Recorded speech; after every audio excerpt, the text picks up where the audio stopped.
America is already dead inside. And the proof is not in the debt or the gas price or the Strait or the SPR or the housing market or the trust survey. The proof is in your chest, right now, that hollow feeling that sits behind your sternum like a stone that was not there 5 years ago.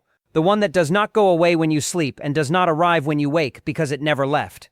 The one that makes the coffee taste slightly wrong even though it is the same coffee.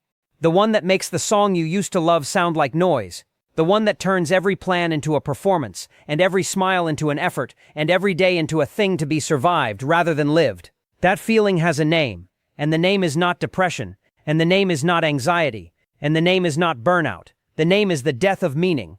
And it is happening to millions of Americans simultaneously, and nobody is naming it because naming it would mean admitting that the wealthiest society in the history of civilization has produced a population that no longer has a reason to get out of bed.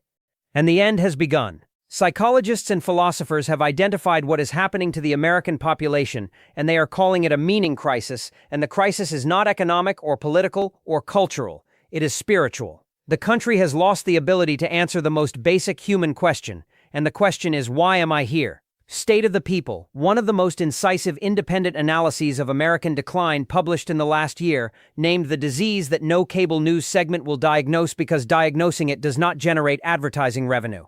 It wrote that behind the economic and political symptoms lies what psychologists and philosophers term a meaning crisis, a collective sense that traditional sources of purpose, identity, and belonging have been eroded without adequate replacements. A meaning crisis, not an economic crisis, not a political crisis, a crisis of meaning. The thing that gets you out of bed, the thing that makes the work feel worthwhile, the thing that makes the suffering endurable because the suffering is pointed at something that matters. That thing is gone. For a measurable and growing percentage of the American population, there is no answer to the question, why am I doing this, that produces a response the nervous system accepts as real. And the analysis went deeper than most are willing to go. It said work for many Americans has become disconnected from any sense of contribution or craftsmanship. Communities have fragmented. Religious and philosophical frameworks that once provided coherent worldviews have lost their binding power. And then it said the sentence that should be read aloud in every church and every boardroom and every congressional office in the country. When the wealthiest society in human history sees declining lifespans, something profound has broken in the relationship between material prosperity and human flourishing. Declining lifespans. In the wealthiest society in human history, American life expectancy dropped from 78.9 years in 2014 to 76.4 years in 2024. A 2.5-year decline in a decade. In a country that spends $4.5 trillion per year on healthcare. In a country with the most advanced medical technology on Earth. In a country with more MRI machines per capita than any other nation. Life expectancy is going down, not in a developing country, in the richest country that has ever existed. And the reason is not a failure of medicine. It is a failure of meaning. Because the deaths that are driving the decline are not deaths from disease in the traditional sense. They are deaths of despair, suicides, drug overdoses, alcohol-related liver disease. Deaths that occur when the biological organism decides that the pain of continuing to exist exceeds the pain of stopping. And the Institute for Black Church Studies published a paper in June 2025 that named the pattern with a directness that academia rarely permits. It said the nation is experiencing a profound collapse, not just of political norms or social trust, but of meaning itself. And then it described the nihilism that has filled the void, a nihilism so pervasive that it justifies violence while calling itself order and protects lies while calling itself tradition. And it said America suffers from what scholars now describe as elite overproduction, a surplus of educated, credentialed individuals vying for diminishing opportunity and social mobility, coupled with institutional decay and widespread poverty, creating a combustible environment of frustration, resentment, and moral confusion. And Aaron Hosey, writing in February 2026, described the emotional texture of the meaning crisis in language that you will recognize because you have felt it. He wrote that the breakdown feels palpable yet intangible, and that seeing the fraying while others carry on breeds a type of loneliness, a grief for what is ending without full societal acknowledgement. A grief for what is ending, that is what the hollow feeling in your chest is. It is grief, not for a person, for a country that used to feel like it had a purpose, and the purpose is gone, and the grief has no ritual, no funeral, no eulogy, just the stone behind the sternum, and the coffee that tastes slightly wrong, and the song that sounds like noise, and the day that must be survived rather than lived. That is the meaning crisis, and it is killing the country from the inside. Not metaphorically. The life expectancy data confirms it. The country is literally dying from meaninglessness, and nobody will say it on television, because meaninglessness does not have a stock ticker. 264,000 Americans die of despair every year, and that number has increased 2.5 times since 1999, and it is now the 5th leading cause of death in the richest country on Earth, and the deaths are not caused by a pathogen, they are caused by hopelessness. Princeton economists Ann Case and Angus Deaton spent years documenting a phenomenon that was hiding in plain sight inside the CDC's mortality data. They noticed that beginning in the late 1990s, mortality rates for middle-aged white Americans without college degrees began to climb, not decline, while mortality rates for every other demographic group in the United States and every comparable group in every other wealthy country on Earth continued to fall. Something was killing non-college-educated white Americans at an accelerating rate, and the cause was not cancer or heart disease or diabetes. It was 3 specific categories of death: drug overdose, alcohol-related liver disease, suicide. Case and Deaton called them deaths of despair, and the term entered the academic lexicon and then the mainstream vocabulary, and then became so common that people stopped hearing it. But the deaths did not stop. Between 1999 and 2021, deaths of despair increased 2.5 times, 2.5-fold, and by 2021 they had become the 5th leading cause of death in the United States. Not the 15th, the 5th. And the current annual toll is approximately 264,000 per year. 264,000. That is 723 people per day, 30 per hour, 1 every 2 minutes. Every 2 minutes an American dies, not from a disease that invaded their body from the outside, but from a condition that grew inside them because the life they were living no longer produced a reason sufficient to endure it. And the original research focused on white working-class Americans, but the American Thinker documented in December 2025 that deaths of despair now affect every racial and ethnic group. The despair is democratic. The drugs differ, but the emptiness feels the same. The opioids that killed the coal miner in West Virginia, and the fentanyl that killed the warehouse worker in Ohio, and the alcohol that destroyed the liver of the teacher in Montana, and the gunshot that ended the life of the veteran in Arizona are 4 different mechanisms producing the same outcome. A human being who concluded that the pain of existing exceeded the pain of not existing. And the Brookings Institution confirmed that the despair was increasing well before COVID-19, and that the virus was an exponential shock. Before the pandemic, Brookings noted the U.S. boasted robust stock markets and record low levels of unemployment, yet 20% of prime-aged males were out of the labor force. 20%, 1 in 5 men in their prime working years had stopped working. Not because they were retired, not because they were disabled, because they had withdrawn from the system entirely, dropped out, disappeared from the statistics. Sitting in houses or apartments or parents' basements playing video games or watching screens or using substances or simply existing in a state of suspended animation that the GDP does not count and the unemployment rate does not capture and the stock market does not price. And the withdrawal preceded the pandemic by years. And the pandemic deepened it.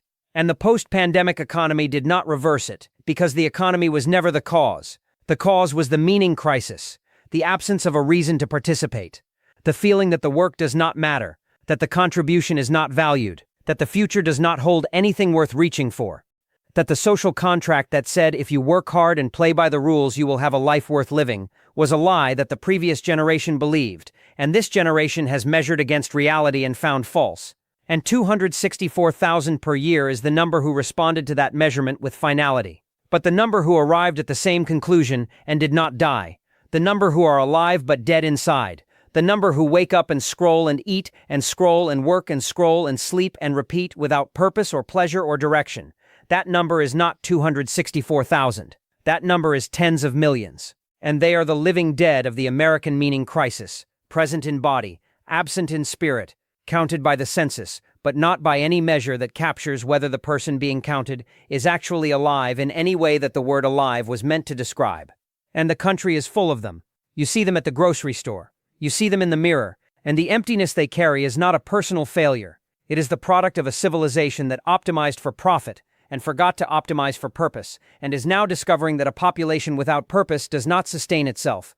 It dies, slowly, 264,000 at a time, every year, and the number is still climbing.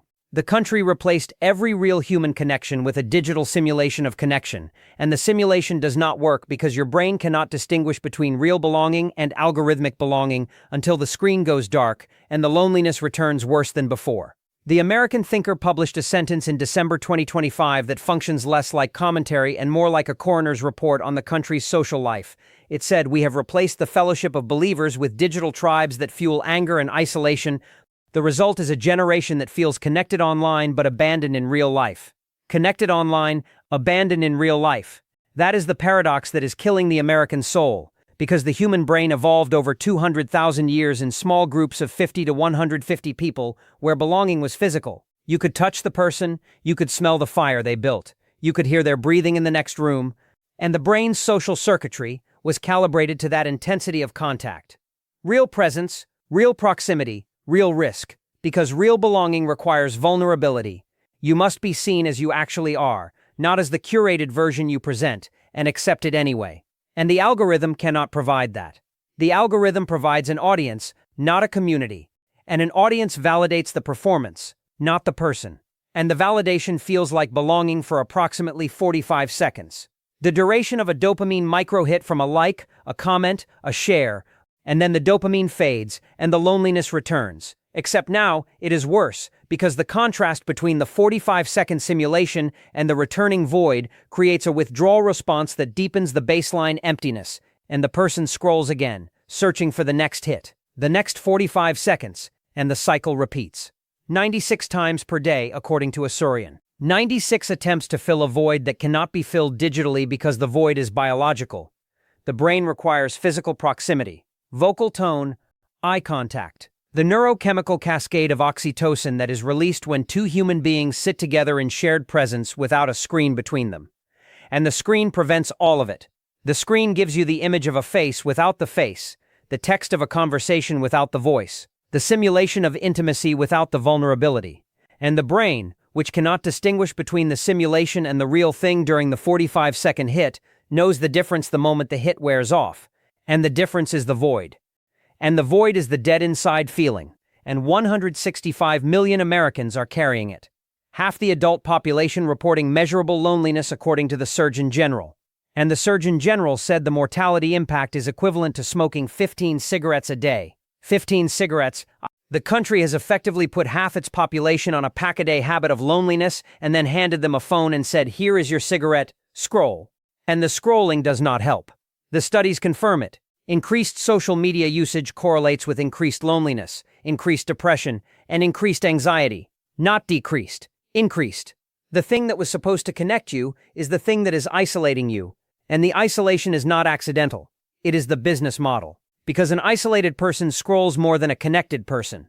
A connected person puts the phone down because the person sitting across from them is more interesting than the feed.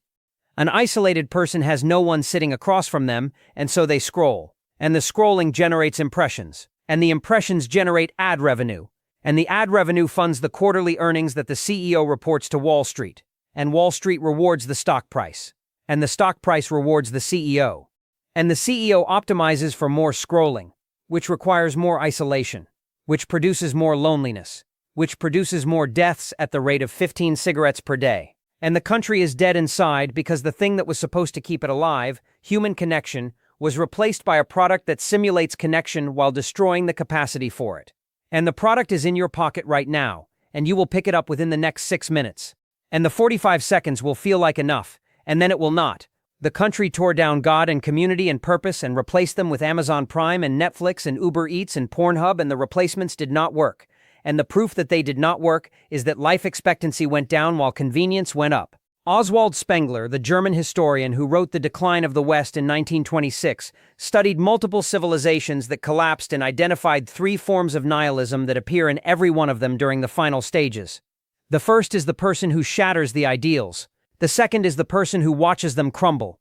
The third is the person who withdraws from their presence into themselves. And all 3 are visible in the United States right now. The shattering happened over decades. The institutions that used to provide meaning were dismantled, one by one, not by a single act, by 1,000 small decisions that each made sense in isolation, and together produced a void. Church attendance dropped from 70% in 1999 to 45% in 2024. Union membership dropped from 20% in 1983 to 10%. Civic organizations, the Elks, the Rotary, the Kiwanis, the VFW, the Bowling League, all declined to shadows. The local businesses where the owner knew your name were replaced by chains where nobody knows anyone. The town square was replaced by the mall. The mall was replaced by Amazon. And the human interactions that used to occur naturally, the conversation at the counter, the greeting at the lodge, the handshake at the church door, the weekly ritual that said you belong here and you are known, disappeared. Not because anyone decided to kill them, because efficiency killed them. It was more efficient to order online than to drive to the store, more efficient to stream than to go to the movie theater, more efficient to swipe than to meet someone at a dance, more efficient to text than to call, more efficient to scroll than to visit. And every gain in efficiency was a loss in meaning, because meaning is not efficient. Meaning requires friction, effort, showing up when you do not feel like it. Sitting through a sermon you disagree with because the community matters more than the sermon. Attending the meeting because the people in the room need to see your face. Driving to the friend's house instead of texting because the drive is the caring. And the American economy optimized every one of those frictions out of existence and replaced them with convenience, and the convenience arrived. Same-day delivery, instant streaming, on-demand everything. Food at your door without speaking to a human. Entertainment without leaving your couch. Sex without meeting a person. Information without reading a book. Community without leaving your bed. And life expectancy went down. That is the verdict. The experiment ran for 25 years.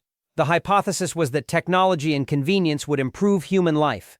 The data returned. Life expectancy declined. Depression increased. Anxiety increased. Loneliness doubled. Deaths of despair surged 250%. Fertility fell below replacement, and 90% of the country says it is in a mental health crisis. The experiment failed. The replacements did not work. Amazon Prime did not replace the town square. Netflix did not replace the movie theater where you sat next to a stranger and laughed at the same scene. Uber Eats did not replace the kitchen where a family cooked together. The dating app did not replace the dance. The group chat did not replace the lodge. And the podcast did not replace the friend. The country tore down every structure that produced meaning and replaced it with a product that produces dopamine. And dopamine is not meaning. Dopamine is the chemical that makes you reach for the thing. Meaning is the thing that makes you glad you reached. And the products provide the reaching without the gladness. And 330 million people are reaching, 96 times a day. And the gladness never arrives. And the reaching has become the life. And the life has become the void. And the void is what the woman in the video meant when she said people are different. Now, they are not different. They are empty. The structures that used to fill them were demolished, and what was built in their place does not fill. It extracts. And the extraction is the economy. And the economy is the country. And the country is dead inside. The children were supposed to be the future, and the children are already dead inside, and the data on youth mental health is not a warning about what might happen. It is a measurement of damage that has already been done and cannot be undone. The CDC's Youth Risk Behavior Survey, the most comprehensive longitudinal study of adolescent mental health in the United States, documented that in 2023, nearly 3 in 10 high school girls seriously considered attempting suicide. 3 in 10. And approximately 1 in 5 high school students overall reported seriously considering suicide. Among LGBTQ+ youth, the numbers were higher still, and the percentage of students reporting persistent feelings of sadness or hopelessness reached 42%. The highest level recorded since the survey began in 1991. 42% of American high school students reported feeling so sad or hopeless almost every day for 2 or more weeks in a row that they stopped doing some usual activities. That is the clinical screening threshold for major depressive disorder, and 42% of adolescents met it. And the numbers have been climbing steadily since approximately 2012, which is the year that smartphone penetration among teenagers crossed 50%.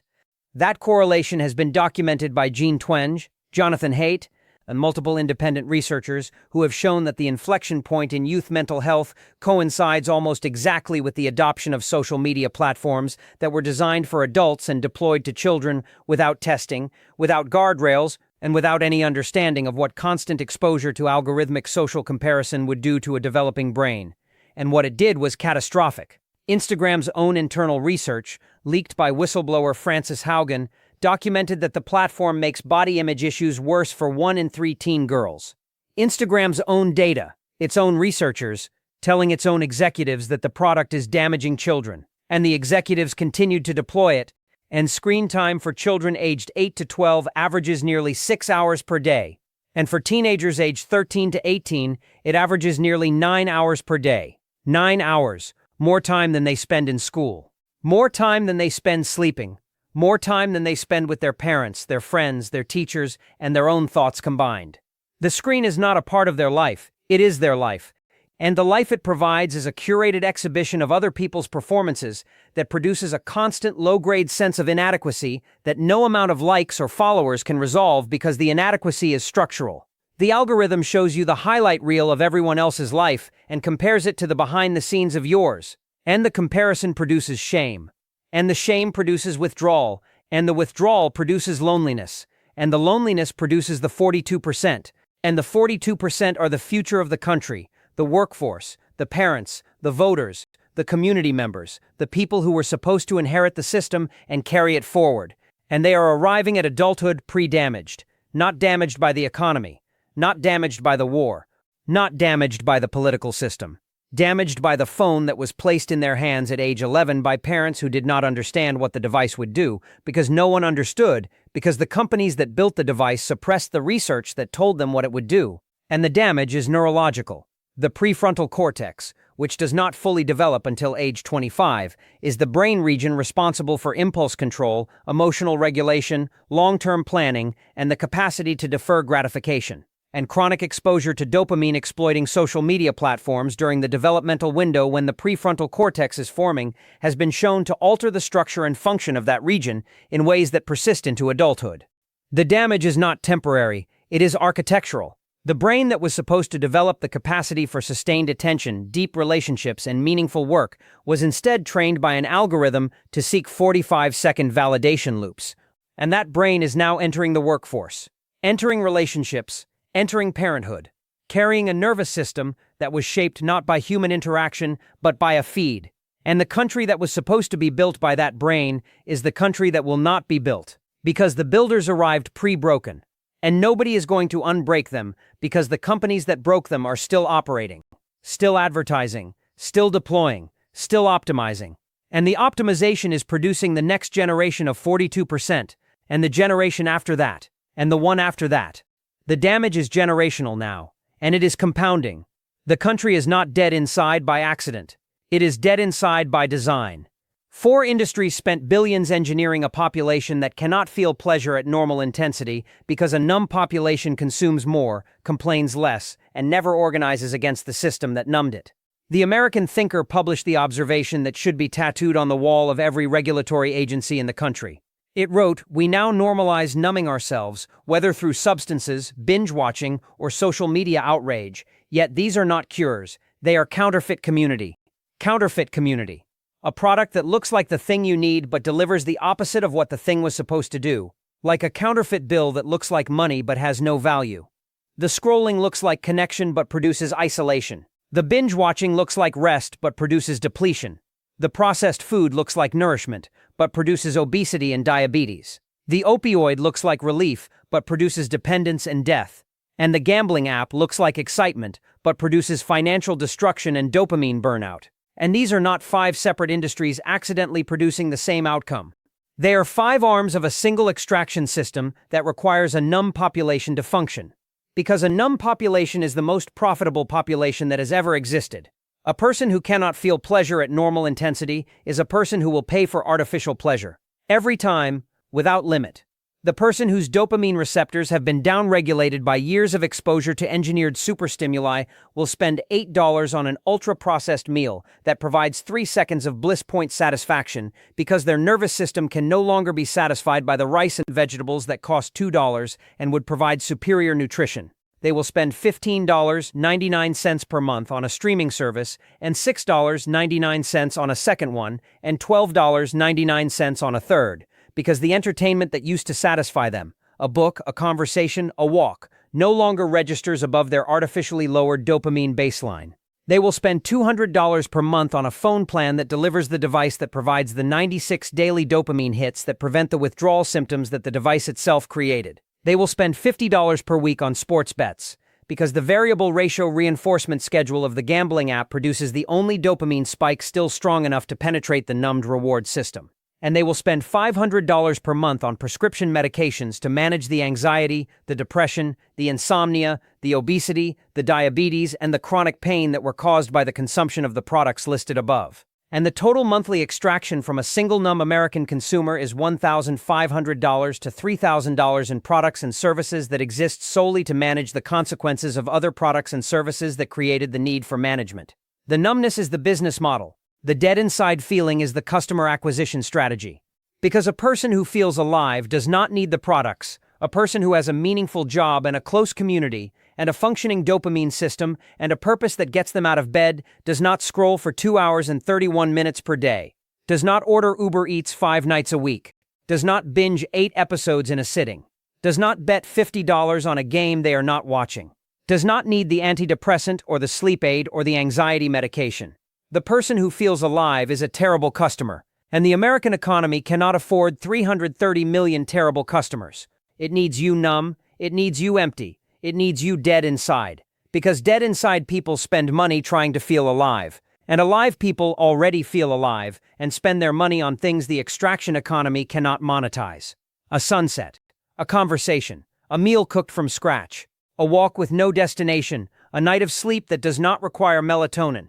The economy is designed to keep you dead inside because your death is its revenue. And it is working. Life expectancy is declining. Deaths of despair are climbing. Loneliness affects half the population. 42% of teenagers meet the threshold for depression. And the companies that are producing these outcomes are posting record earnings. The correlation is not coincidental. Your emptiness is their profit. Your numbness is their margin. Your death inside is their quarterly report. And nobody is going to stop them because the government that regulates them is funded by them, and the media that could expose them is owned by them, and the population that could organize against them is too numb to care. That is the design.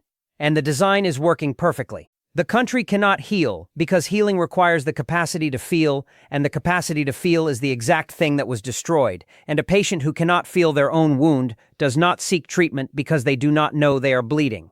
There is a medical condition called pain asymbolia. It is a neurological disorder in which the patient can perceive pain but does not experience the emotional suffering that pain is supposed to produce. They feel the sensation, they can locate the injury, they can describe the pressure or the heat or the sharpness, but they do not care.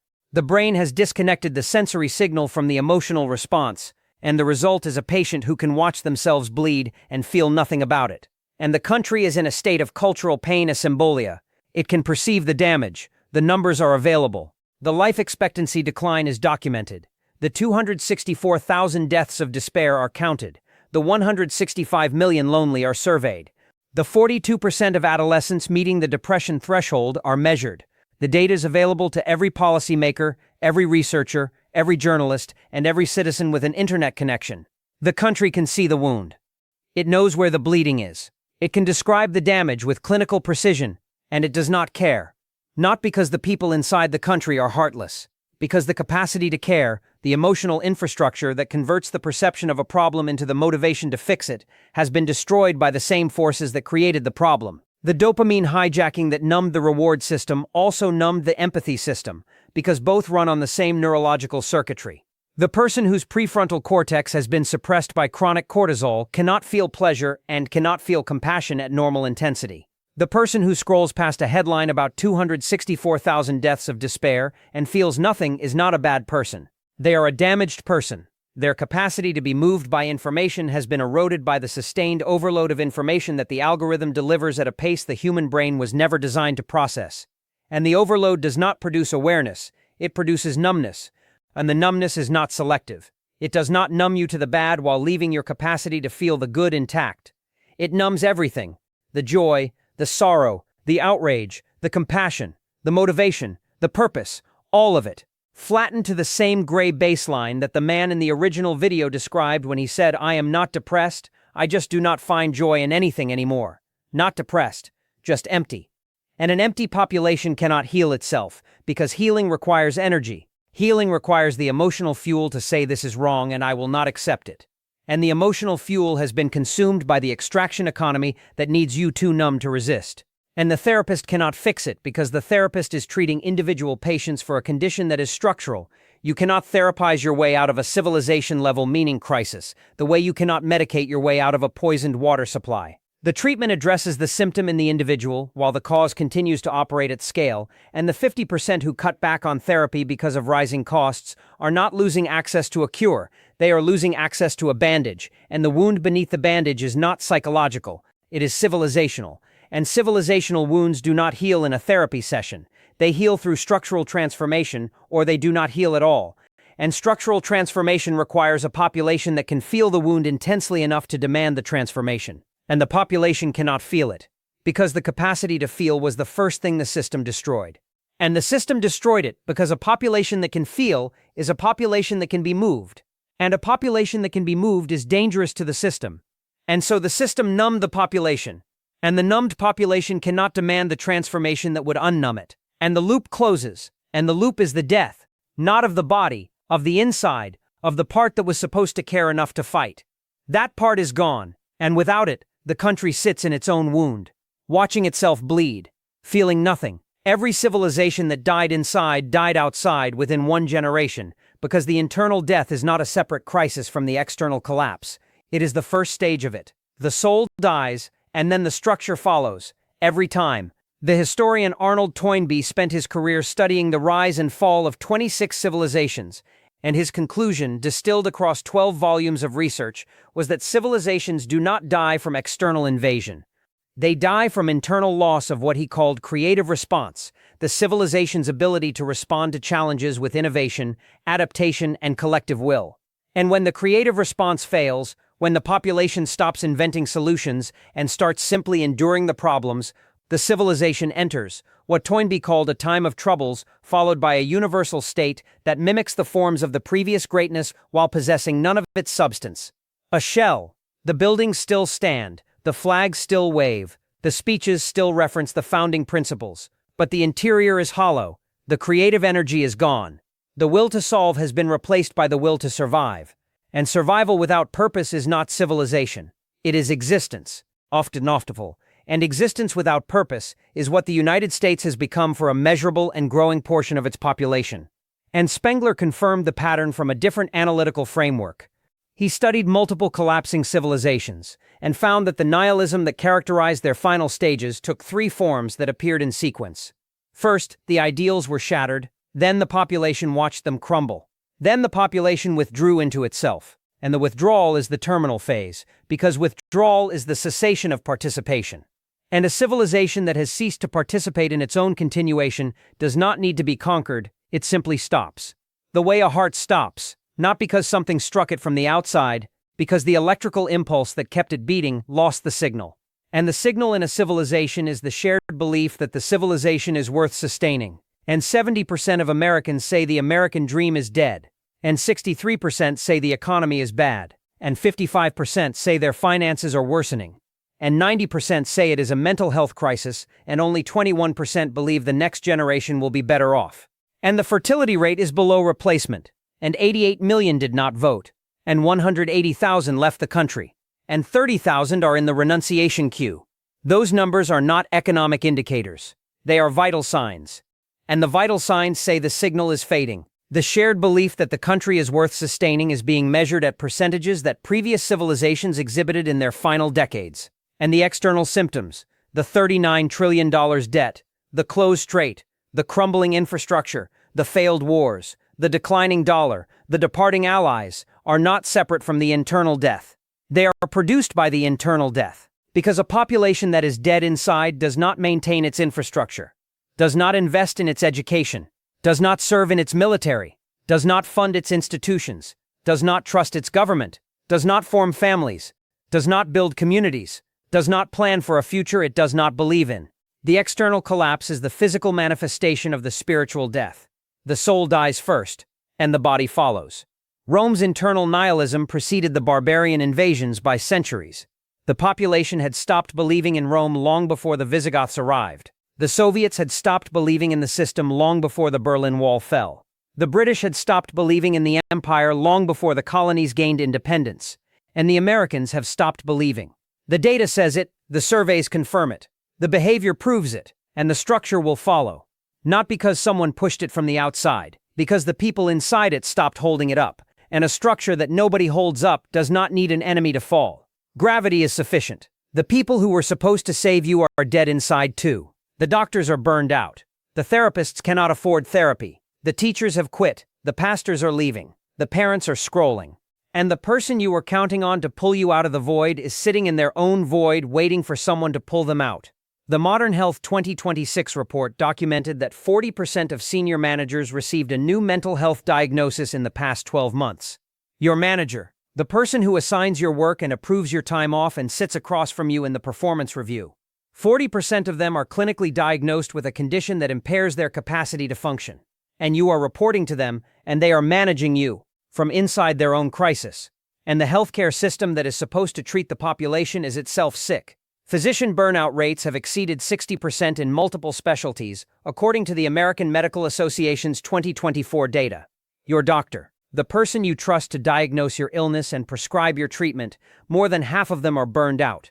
And burned out physicians make more errors, show less empathy, spend less time with patients, and are more likely to leave the profession entirely. And they are leaving. Between 2020 and 25, the healthcare system lost hundreds of thousands of workers, including nurses, technicians, and physicians who left for lower-paying jobs in other industries rather than continue absorbing the trauma of the system. And the therapists who are supposed to treat the mental health crisis cannot afford their own therapy. The median salary for a licensed counselor in the United States is approximately $49,000, which is below the income required to afford a median-priced home in most metropolitan areas. The person treating your depression cannot afford the housing that would stabilize their own mental health. And 50% of Americans have cut back on therapy due to rising costs, which means the therapist's caseloads are declining, which means their income is declining, which means their own financial stress is increasing, which means the person treating your anxiety about money is anxious about money, and the teachers have stopped. Approximately 300,000 teachers and staff left public education between 2020 and 24. Entire subject areas in entire districts are uncovered. Substitute teachers are covering full-time positions for months, and the teachers who remain are underpaid, under-resourced, and absorbing the behavioral and emotional consequences of a generation of students that is 42% depressed. The teacher is supposed to educate the child. The child is in crisis. The teacher has no training for the crisis. The school has no counselor, because the counselor position was cut in the last budget reduction. And the teacher absorbs the child's despair and carries it home the way the police officer carries the 3 a.m. welfare check. And the pastors are leaving. The Barna Group documented that 42% of Protestant pastors have seriously considered quitting full-time ministry since 2020. The people who were supposed to provide spiritual meaning, the antidote to the nihilism that is killing the country, are themselves losing faith, not in God, in the institution. In the congregation that has shrunk from 200 to 80, in the offering that no longer covers the building's utility bill, in the relevance of the message to a population that has replaced Sunday morning with Sunday scrolling, and the parents are scrolling. The adults who are supposed to model purpose and presence for the next generation are spending 2 hours and 31 minutes per day on social media and checking their phones 96 times per day and carrying the same dead-inside feeling that they cannot name and cannot explain and cannot hide from the child who is watching them stare at the screen instead of making eye contact. And the child absorbs the absence, and the absence becomes the template, and the template becomes the next generation's baseline, and the baseline is dead inside, and the person you were counting on to save you, the doctor, the therapist, the teacher, the pastor, the parent, is sitting in their own void, waiting for someone to save them. And nobody is coming, because the person who was supposed to save them is also waiting. And the person who was supposed to save that person is also waiting. The entire chain of rescue has collapsed because every link in the chain is dead inside, and a chain of dead links holds nothing. America is already dead inside, and the end has begun. And the end does not look like a war or a crash or a revolution. It looks like a country full of people who have stopped looking each other in the eye. And that is the last thing that dies before everything else follows. I want you to think about the last time you looked someone in the eye. Not glanced, not checked. Looked, held the gaze. Let the silence sit between you without reaching for the phone. Let the other person's face register fully in your awareness without the urge to break the contact and return to the screen. If you cannot remember the last time, you are not alone. You are the majority. Because eye contact requires presence.